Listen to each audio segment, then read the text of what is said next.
Hi hello ನಮಸ್ಕಾರ ಎಲ್ಲರಿಗೂ Mamata food ಕೋರ್ಟ್ಗೆ ಸ್ವಾಗತ. ನಾನಿವತ್ತು ಕಾಲ ಚನ ಸಬ್ಜಿ ಮಾಡಿದ್ದೀನಿ. ನಾರ್ತ್ ಸೈಡಲ್ಲಿ ಇದು ತುಂಬ ಮಾಡ್ತಾರೆ.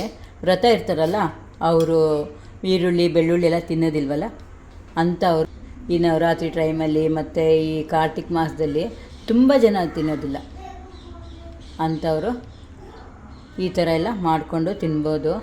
ಈರುಳ್ಳಿ ಬೆಳ್ಳುಳ್ಳಿ ಬೇಕು ಅಂತಲೇ ಇಲ್ಲ, ಈರುಳ್ಳಿ ಬೆಳ್ಳುಳ್ಳಿ ಆಗದೆ ಸಾಂಬಾರು ಕೂಡ ತುಂಬ ಚೆನ್ನಾಗಾಗುತ್ತೆ, ತುಂಬ ಟೇಸ್ಟಿಯಾಗೂ ಇರುತ್ತೆ. ಬನ್ನಿ ನೋಡೋಣ ಹೇಗೆ ಮಾಡೋದು ಅಂತ. ಮೊದಲಿಗೆ ನಾವು ಕಡಲೆಕಾಳು ಬೇಯಿಸ್ಕೊಳ್ಳೋಣ. ರಾತ್ರಿ ನಾನು 1 ಕಪ್ ಆಗುವಷ್ಟು ಕಡಲೆಕಾಳು ನೆನೆ ಹಾಕಿದೆ. ರಾತ್ರಿ ನೆನೆ ಹಾಕಿದ್ರೆ ಬೆಳಗ್ಗೆ ಆರಾಮಾಗಿ ಮಾಡ್ಕೊಳ್ಬೋದು. ನಾನು ಇದಕ್ಕೆ 2 ಪಲಾವ್ ಎಲೆ ಹಾಕ್ಕೊಳ್ತಾ ಇದ್ದೀನಿ, 1 ಗ್ಲಾಸಷ್ಟು ನೀರು ಹಾಕ್ಕೊಳ್ತಾ ಇದ್ದೀನಿ.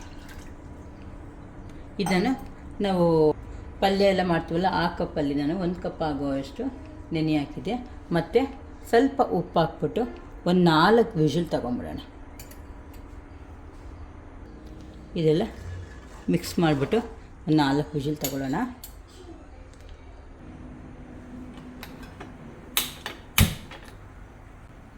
ನಾನು ಸ್ಟವ್ ಅಂಟಿಸಿ ಕುಕ್ಕರ್ಗೆ 4 ವಿಷಲ್ ಆಗಿದೆ. ನಾನು ಸ್ಟವ್ ಆಫ್ ಮಾಡ್ತಾಯಿದ್ದೀನಿ. ಸ್ಟವ್ ಆಫ್ ಮಾಡಿ ವಿಷಲ್ ಹೋಗೋರು ಬಿಡೋಣ. ನಾನು ನೋಡಿ ಕುಟಾಣಿ ತಗೊಂಡಿದ್ದೀನಿ.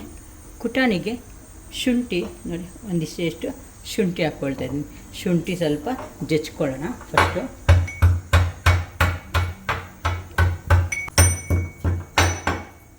ಶುಂಠಿ ಜಚ್ಕೊಂಡಿದ್ದೀನಿ.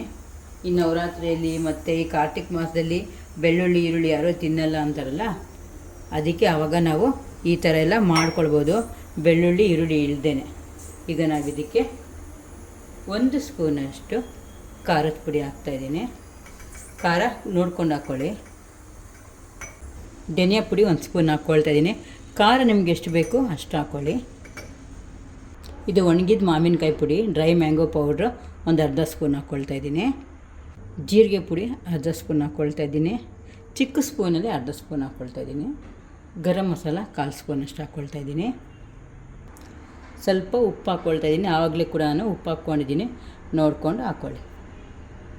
ಅರಿಶಿನ ಪುಡಿ 1/4 ಸ್ಪೂನಷ್ಟು ಹಾಕ್ಕೊಳ್ತಾ ಇದ್ದೀನಿ.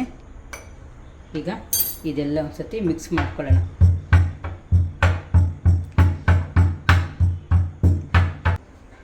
ಇದಕ್ಕೆ ಸ್ವಲ್ಪ ನೀರು ಹಾಕ್ಕೊಂಡು ಮಿಕ್ಸ್ ಮಾಡ್ಕೊಳ್ಳೋಣ.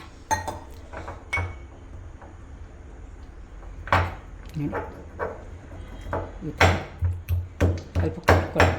ನೋಡಿ ಸ್ವಲ್ಪ ಎಲ್ಲ ಚೆನ್ನಾಗಿ ಈ ಥರ ಮಿಕ್ಸ್ ಮಾಡ್ಕೊಳ್ಳೋಣ, ಕುಟ್ಕೊಳ್ಳೋಣ. ಈ ಥರ ಆಗಿದೆ. ಈಗ ಒಗ್ಗರಣೆಗೆ ಹಾಕ್ಕೊಳ್ಳೋಣ. ಗರಂ ತೆಗಿಯೋಣ. ತೆಗೆದ್ಬಿಟ್ಟು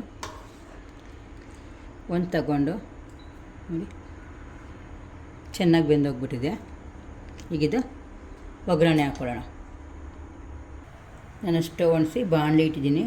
ಬಾಣಲಿಗೆ ಒಂದು 3 ಸ್ಪೂನಷ್ಟು ಎಣ್ಣೆ ಹಾಕ್ಕೊಳ್ಳೋಣ. ಎಣ್ಣೆ ಬಿಸಿ ಆಗಲಿ.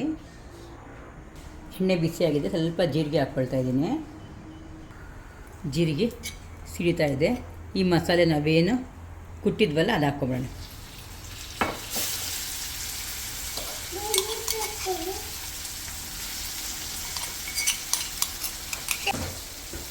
ಫ್ಲೇಮು ಲೋಲಿ ಇಟ್ಕೊಳ್ಳೋಣ. ಈ ಮಸಾಲೆ ಎಲ್ಲ ಚೆನ್ನಾಗಿ ನಾವು ಸ್ವಲ್ಪ ಫ್ರೈ ಮಾಡ್ಕೊಳ್ಳೋಣ.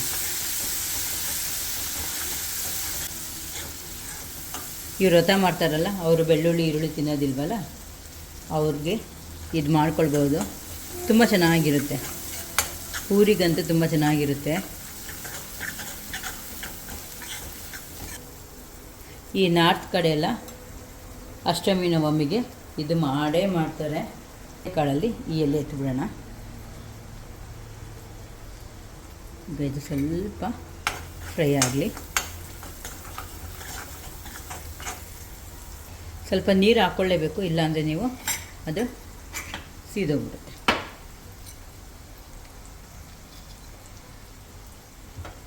ಈಗ ಇದೇ ನೀರು ಸ್ವಲ್ಪ ನಾನು ಇದಕ್ಕೆ ಹಾಕ್ಕೊಂಡು ಮಿಕ್ಸ್ ಮಾಡಿಕೊಂಡು ಮಸಾಲೆ ಇದೆಯಲ್ವಾ ಅದಕ್ಕೆ ಸ್ವಲ್ಪ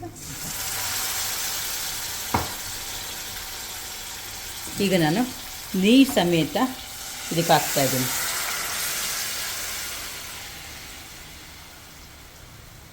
ಒಂದು ಕಪ್ಪು ಕಡಲೆಕಾಳಿಗೆ 1/4 ಕಪ್ಪಷ್ಟು ನೀರು ಹಾಕ್ಕೊಳ್ಳಿ.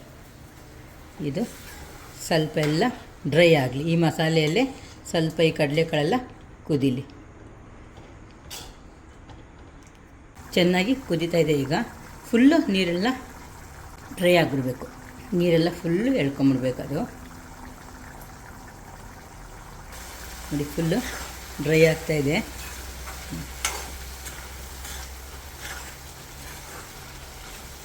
ಈರುಳ್ಳಿ ಬೆಳ್ಳುಳ್ಳಿ ಹಾಕಿಲ್ಲ, ಟೇಸ್ಟ್ ಇಲ್ಲ ಅನ್ನೋಂಗಿಲ್ಲ, ತುಂಬ ಟೇಸ್ಟಿಯಾಗಿರುತ್ತೆ ಇದು. ಅದಕ್ಕೆ ಸ್ವಲ್ಪ ಹಿಂಗೆ ಹಾಕ್ಕೊಳ್ತಾ ಇದ್ದೀನಿ. ಹಿಂಗೆ ಹಾಕಿದ್ರೆ ಫ್ಲೇವರ್ ತುಂಬ ಚೆನ್ನಾಗಿರುತ್ತೆ.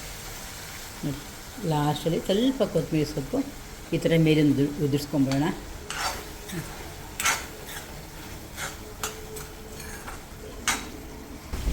ನೋಡಿ ಎಲ್ಲ ಮಿಕ್ಸ್ ಮಾಡಿ ಆಗೋಯ್ತು. ಬೇಕಂದರೆ ನಾವು ಹಸಿಮೆಣಸಿನ್ಕಾಯಿ ಎಣ್ಣೆಯಲ್ಲಿ ಫ್ರೈ ಮಾಡಿಬಿಟ್ಟು ಇದ್ರ ಮೇಲೆ ನಾವು ಹಾಕ್ಕೊಳ್ಬೋದು. ನಾನು ಸ್ಟವ್ ಆಫ್ ಮಾಡಿ ಸರ್ವ್ ಮಾಡ್ಕೊಳ್ತೀನಿ.